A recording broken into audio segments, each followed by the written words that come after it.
네, 오늘 아침에 묵상할 말씀은 느헤미야 9장 1절에서 3절 말씀입니다. 거룩하신 하나님의 말씀입니다. 그달 스무 나흔 날에 이스라엘 자손이 다 모여 금식하며 굵은 배 옷을 입고 티끌을 무릅쓰며 모든 이방 사람들과 절교하고 서서 자기의 죄와 조상들의 허물을 자복하고 이날에 낮 4분의 1은 그 자리에 서서 그들의 하나님 여호와의 율법책을 낭독하고 낮 4분의 1은 죄를 자복하며 그들의 하나님 여호와께 경배하는데. 아멘.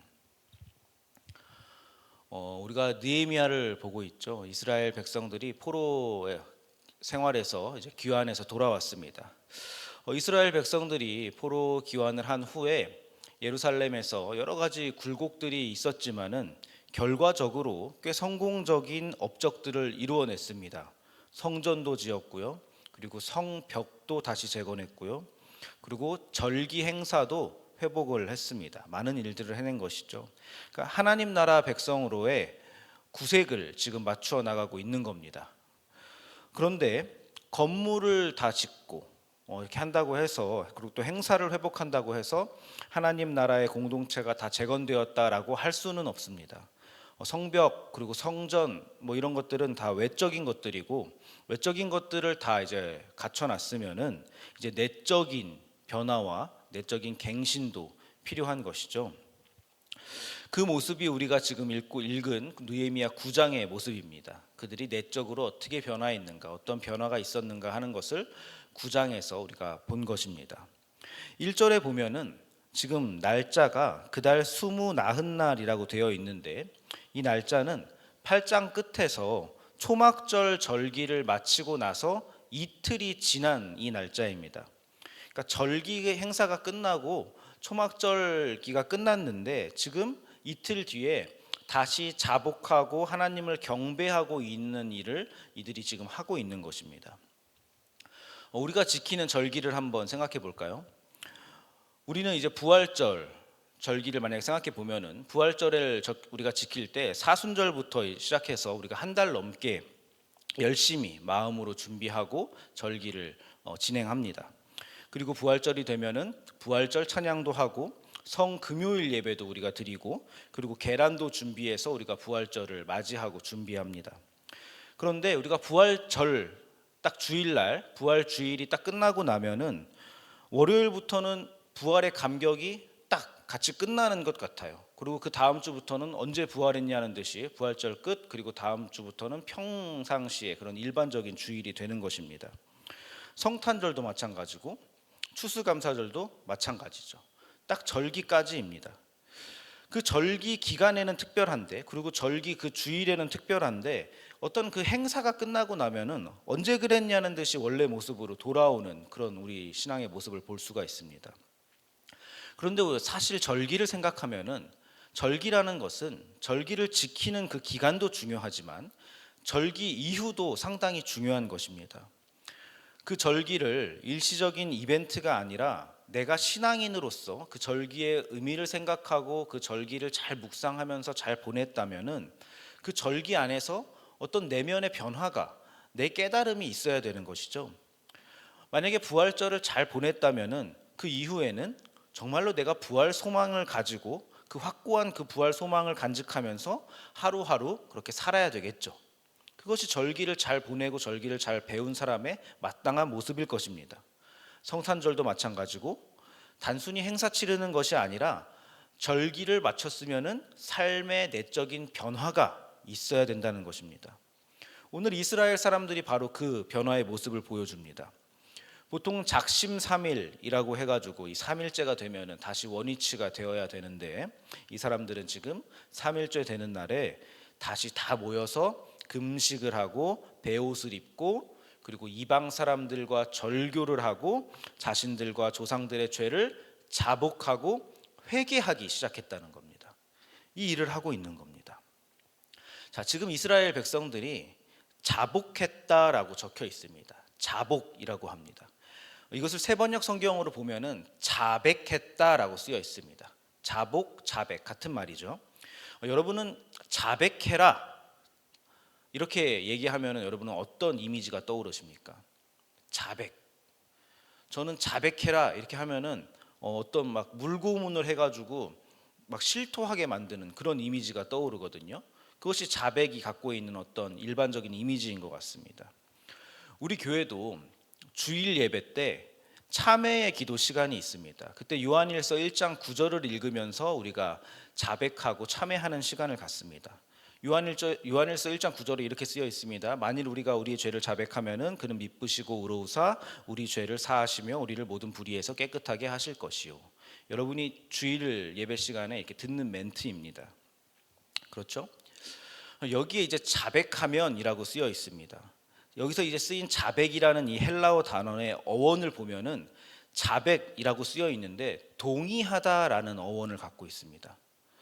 자백은 동의하는 일이라는 뜻입니다. 이것이 무슨 말인지 한번 제가 예를 들어서 설명을 해보겠습니다. 제가 아이들 3명을 키우고 있는데 3명을 키우다 보면은 애들이 여럿이니까 당연히 종종 다툼이 일어납니다. 그러면은 아주 간혹 가다가 은근슬쩍 이렇게 물리력을 아이들이 행사할 때가 있어요. 자기 마음대로 안 되면은 누군가가 누군가를 이렇게 때리는 겁니다.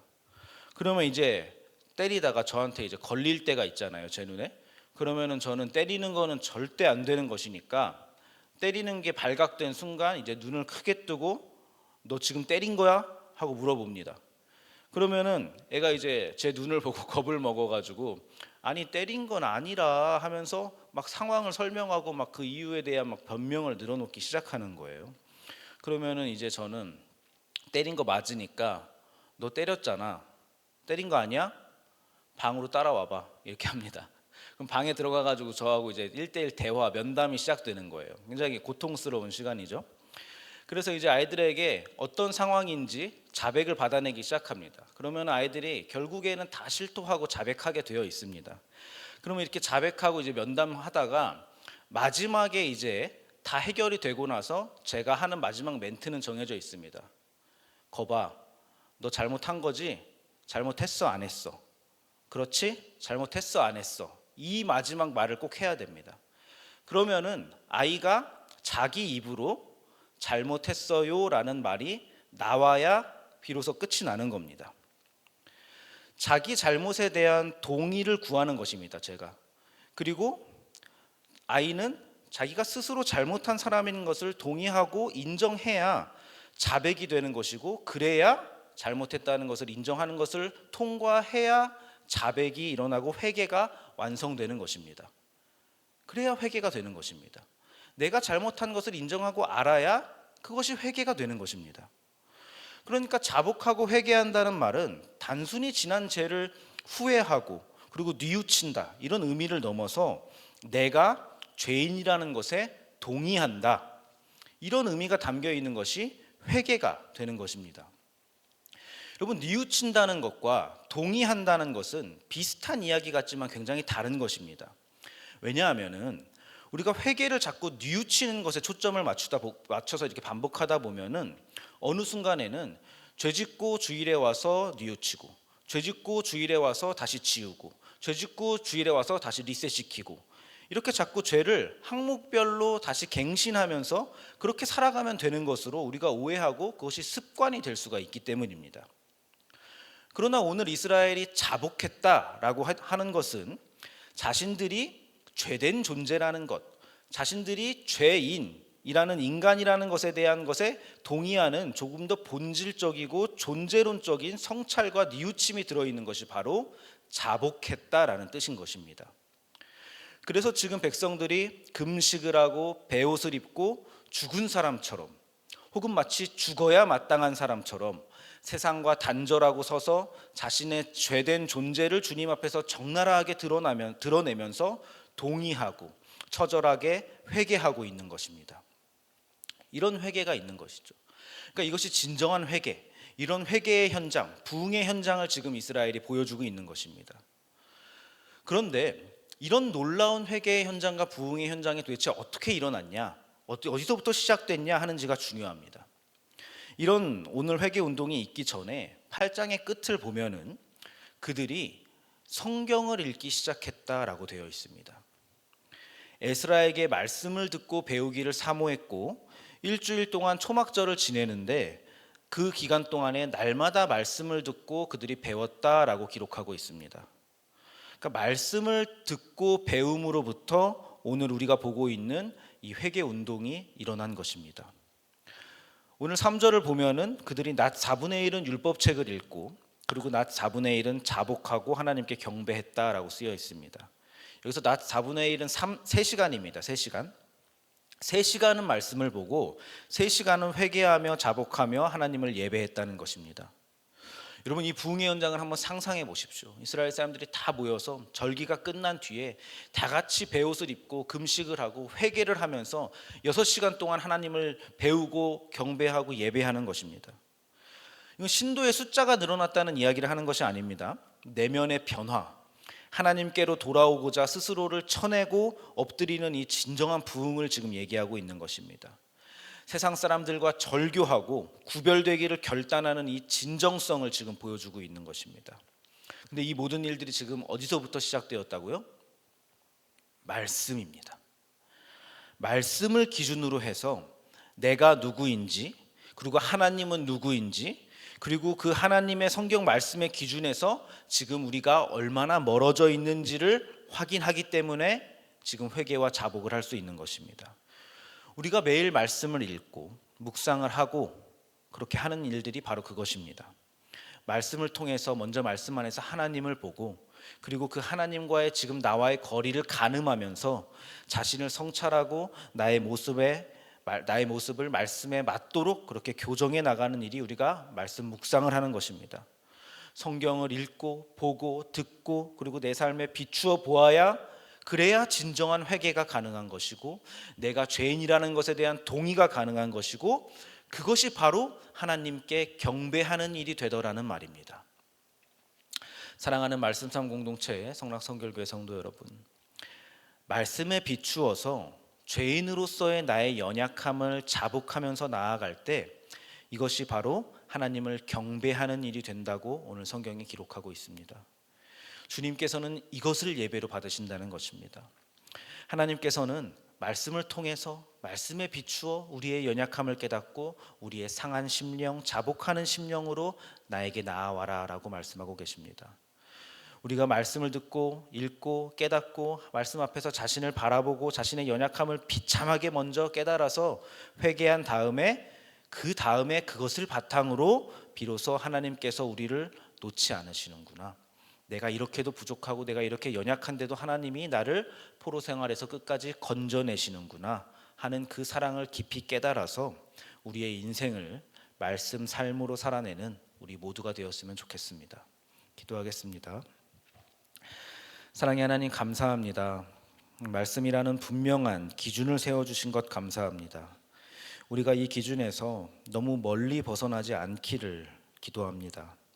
말씀을 보고 하루하루 새롭게 자복하고 회개하여서 우리의 존재가 주님께 경배와 찬송이 되기를 소원합니다. 그렇게 진정한 예배와 부흥이 우리 안에 있도록 우리를 인도하여 주시옵소서. 예수님의 이름으로 기도드립니다. 아멘. 이 시간 다음과 같은 기도 제목으로 함께 기도하시겠습니다. 지금 들은 말씀이 내 삶으로 이어지게 하옵소서. 동네 샘매줄 성경과 말씀 삼 운동을 통해 하나님 나라가 든든히 세워지게 하옵소서. 교육부서 여름 수련회와 시애틀 비전 스쿨을 통해 하나님을 바르게 배우는 다음 세대가 되게 하옵소서. 필리핀 단기 선교팀과 함께 하셔서 안전하고 은혜로운 일정이 되게 하옵소서. 각 가정을 살펴주셔서 회복과 평안을 누리며 신앙이 전수되는 믿음의 가정이 되게 하옵소서. 육체의 질병과 마음의 질병으로 고통받는 지체들에게 회복과 위로를 부어 주옵소서. 개인의 기도 제목과 공동의 기도 제목으로 다 같이 기도하시고 삶의 자리로 나아가겠습니다. 하나님 감사합니다. 하나님, 우리가 어디서부터 출발해야 되는지, 우리의 부흥과 우리의 진정한 회개와 우리의 경배가, 우리의 예배가 어디서부터 시작되어야 되는지를 하나님 우리가 발견합니다. 하나님, 그것이 말씀으로부터 시작되었음을 우리가 기억합니다. 태초에 말씀이 있었고 하나님의 말씀으로 오셨다는 것도 기억합니다. 그래서 말씀이라는 분명한 기준이 우리에게 있다는 것을 우리가 기억합니다. 우리가 다른 것이 아니라 우리가 감정도 아니고